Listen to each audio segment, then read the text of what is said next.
Hello everybody, my name is Light of Hand, and today I'll be doing an unboxing video, well, a look at video more really, of Shadows of Brimstone, the Order of the Crimson Hand mission pack. Okay guys, I just want to say a quick sorry for how long it's got round for me for doing this video. I made sure this was the video I was doing next because by the time I had all the other votes, this did have the most votes. I believe now that the Wandering Samurai has 3, where the Vampire Pack only has 1, and the Succubuses only have 1. So, likelihood, the unboxing video that will happen for Shadows of Brimstone next will be the Wandering Samurai, unless things change from this video. Remember, there is a vote at the end. So, okay, so let's start off with a little bit of fluff to begin with. Hopefully I'll read this out correctly for you guys.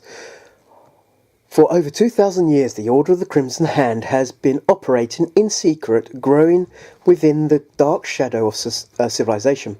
They are a clandestine society committed to seeking out ancient and mystical artifacts and gathering oracle texts to further their nefarious agenda. I think I've said that right. Performing black rituals in the night, the Crimson Hand are known for dabbling in dark magic and forbidden lore, spreading their tendrils of dissent and corruption.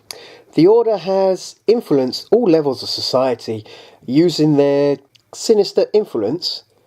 Infiltrated all levels of society, and they have used their sinister influence to start wars, topple monarchies, and swell their ranks with anyone from mindless thugs to world leaders and aristocracy. They will stop at nothing to achieve their mad desire for wealth, power, and eternal life. Shahal. Well, sorry about the little bit of reading there, guys. Oh, something else I want to point out. It's also in all the other books, and I haven't done this. Apart from you also get 4 missions, you also get this lovely bit at the back for clarifications and a small FAQ that explains bits to do with the mission pack. Okay guys, well the next thing I'm going to do is go and have a quick look at some of the models. Well, just before you do that, you get a nice little bag for 12 stands, at least I believe there's 12 stands in there. Let's have a quick, both stands are the same, so let's have a quick look at, oh this one's going to be a bit awkward, so hopefully it doesn't look too dark for you guys. Okay, so that doesn't, I like that, the masks, the cloaks, the sort of weapons. Let's turn this around quickly so you can see this side. Yeah, I do. I have to say, the models, the further they've gone on, the better the model quality has got. Because let's be honest, guys, the core set is not that good quality of models. At least I don't think so. But the things have got better. At least I think they must have found a better moulder, miniature design, and so on. Especially since the core sets. There's the rifles. Yeah, there's a lot of cool stuff sort of along here. It's quite a few. And again, there's 6 on each sprue, which makes it to the 12. Okay, so let's move this to one side for the second. This will be read at the end. Now let's have a quick look at the actual... I'm going to move up a little. It's a little car piece. So there is a potion. Oh. Story characters, obviously for the stories themselves. There is poison markers. Again, look, means something. Relic artifacts. Relic artifact. Inquisitor. Oh, I won't be reading the rules for Inquisitor in this one, guys. The Crimson Hand tokens. More potions. Not sure what this is, because I've only got 1 map tile, so maybe it's something to do with a mission. There's the actual mission room. Again, there's like a sword. Well, it looks like a ritual area with a trap. Oh, sorry, the light in there was glaring off. Little trap door just there. We turn it round. Now, to me, that looks like... Well, again, there's only 1 map tile. Let me grab the book here, guys. Sorry, saying 1 map tile. 1 map card. Some other bits. Again, that's just the same there. Again, it's similar to the other side. I suppose it means it could be put... Well, it could be put anywhere anyway. So yeah, I just want to have a quick look in the book for a minute. Make sure I'm not missing a card from the actual set. Let's have a quick look here. There's only one map. There's no other tile piece. It's the objective room. Let's see the summoning door. Oh, so that's obviously for a mission. Okay. Alright, sorry about that, guys. Okay, so that's going to be the last piece I'm going to look at. Okay, so this is the ritual chamber. Yeah, so it was a ritual full of mines. There is basically an if you're playing the advanced rules, where you play when you enter the room, this would be the event that would be played with that type of room, which is the heavy iron gate. I'm sure that's something that's in the encounter deck. That's something I don't have a look at. Okay, so you get 1 peril dice with +1 of Crimson Hand at low threat. Must be 2 peril dice at medium threat then. Yep, 2 peril dice each for the medium.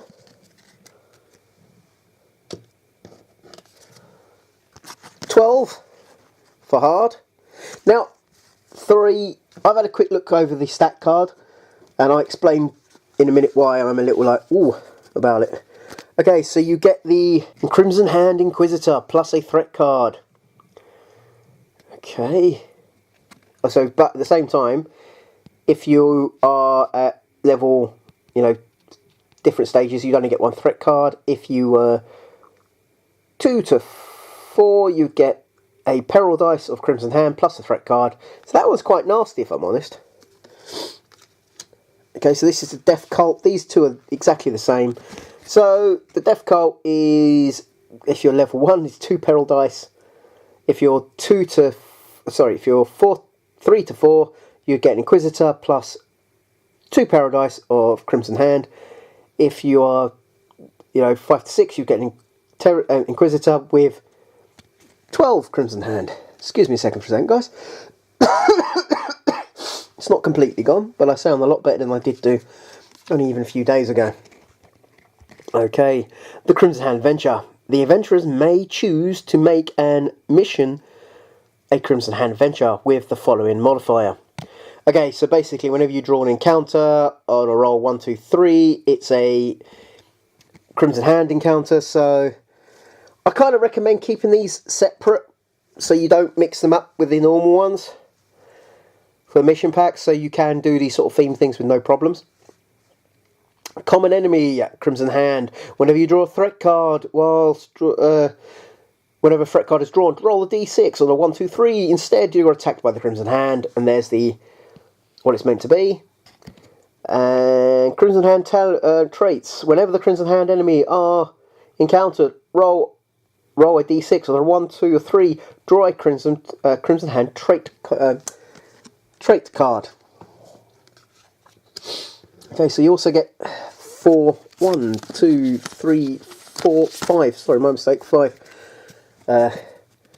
gear cards. Okay, so the Crimson Hand robes. You are plus X health, where X is equal to your hero's level. Okay. You also gain +1 combat for every X wounds you currently have on your. You have rounded down maximum of 3. Okay, so I'm guessing if you're level 1, you get +1 combat. If you're level 2, you get again. I could be wrong here, guys. Weighs 1 anvil. When equipped, reduces the. When equipped, your crimson resistance is reduced by 1. Oh, reduced. Okay, I'm not sure I like that actually. I did earlier because I thought it increased, but it means you'd go down to 4 corruption points before you'd have to roll for a mutation. Kind of not sure I like that. Okay, so that's 200. There's 2 of them. Okay, Crimson Hand Mask. Okay, +1 lore. During the town stay, the first time you buy an item from each location, roll a d6.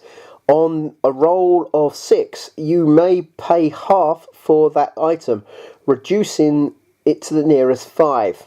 When equipped, your character's corruption resistance is reduced by 1. Again, here's 1 anvil, it's worth 250. Now, again, I like the idea of that, but I don't like the idea of not, your corruption you're just making yourself so much more likely to get mutations. And again, everyone knows my kind of thing. Don't get me wrong, mutations can be really helpful in this game, but they can also be a hindrance. Poison Dagger. +1 initiative. Your melee to hit rolls of 6+ are now +2 damage. Okay, is that it? Oh, I thought it might do a poison token to the enemy or something. Whilst equipped, your corruption's resistance is reduced by 1. Again, so if you start combining some of these items, you're putting yourself at a big risk.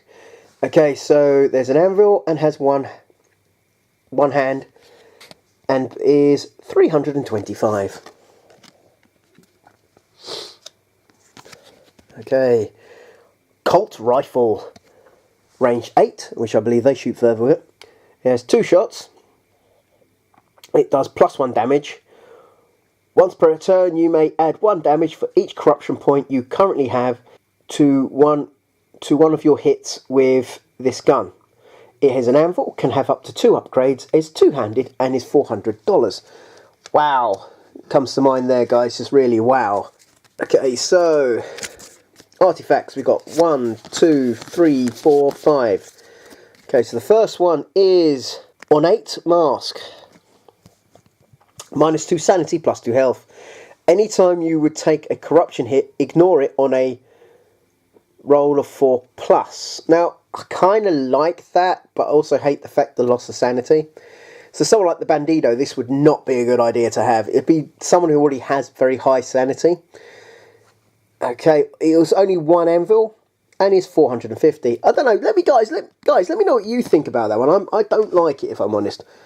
I also don't like the fact of the -1 corruption, but some people, one of my friends really does like getting mutations in this game, which confuses the living hell out of me, but also I like that because it means someone else means doing something different in the game, so it keeps it really cool for me. Anyway, the Ring of Zuly.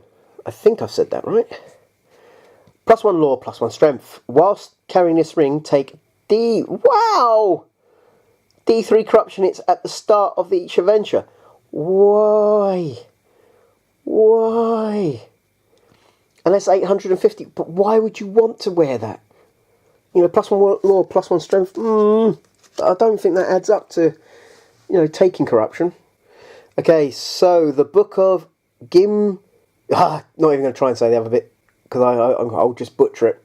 Once per adventure, you may take D3 corruption hits to recover up to your maximum grit. Could be useful. Is 1 anvil and is $550.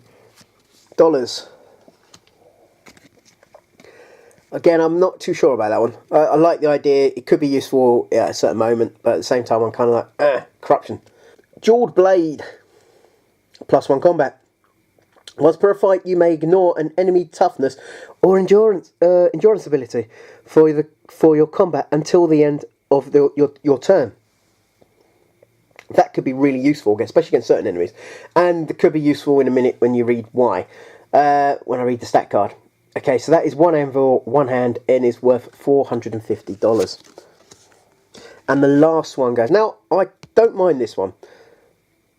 Actually, oh yeah, I do quite like this one, and you'll find out in a second. The Inquisitor's Helmet. +1 law, +3 sanity, always useful. Whilst equipped, your corruption resistance is increased by 3. So that means you can take 8 corruption points before you'd need to roll for mutations. It is an anvil and is $750. Okay, so now we're on to the Crimson Hand traits. There are 1, 2, 3, 4, 5. Now I've not looked at these ones, if I'm honest, so I'm just going to try and shuffle these a little. They're not very easy to do with 5 cards, if I'm honest. Okay, let's just do that, and then I'll pick that one. Okay, so this one is Ritual Mutation, Crimson Hand trait.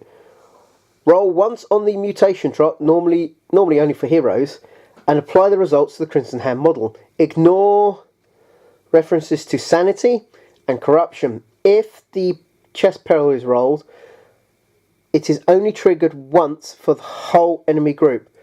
When double 1 or double 2 is rolled. Okay, let me read this. Once for the enemy group, whilst double 1 or 11 or 12 is rolled to hold back the darkness. Now I'm a little lost here. Maybe I've made a mistake. I'm not sure because I don't know mutations very well, if I'm honest. Okay, so 1, 2, 3, 4, 5, 6, 7, 8, 9, 10, 11, 12. 12 encounter cards. As I said, I would keep these separate. I wouldn't add them to the others because, for me, if you want to run that single adventure, you'd have to go right through. And let's be honest, guys, that encounter deck now is just getting bigger and bigger, which is not a bad thing, if I'm honest. Okay, so there's also 1, 2, 3, 4, 5. 5 darkness cards. Yep. So I'm just going to pick this one. I'm not sure what they is. I've not looked at them yet. So, okay. Fanatical followers. All fanatic enemies gain toughness. Immune to critical hits or remains in play. Okay. Again, till you read the stat card, that may not seem too bad. Do you? Okay. Let's move in. Let's come back out. Okay, so the Order of the Crimson Hand. They have Colt, Fanatic, Crimson Hand.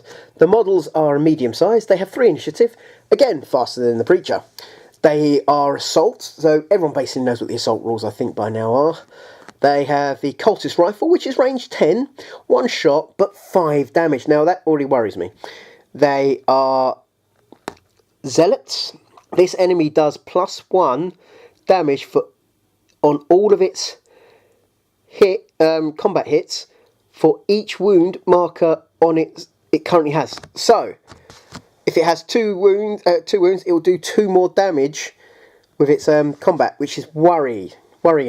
They also have endurance. This enemy cannot take more than 3 wounds from a single hit. Extra damage is wasted. Sacred Artifact. At the start of a fight, draw 1 artifact card for this enemy group. Each Crimson Hand gains +1 health for every 400 of the value of the artifact it is worth. When the Crimson Hand are defeated, roll a d6. On a 5+, the hero who killed the last model may take this artifact. So it's no guarantee you're going to get the artifact. Okay, they move at 5. They have an escape of 3+. Not too bad, actually. It's quite easy to get away from. They have a range. Their range attack is a 4+. Their melee is only 5+. Their combat is 2, and they do 3 damage.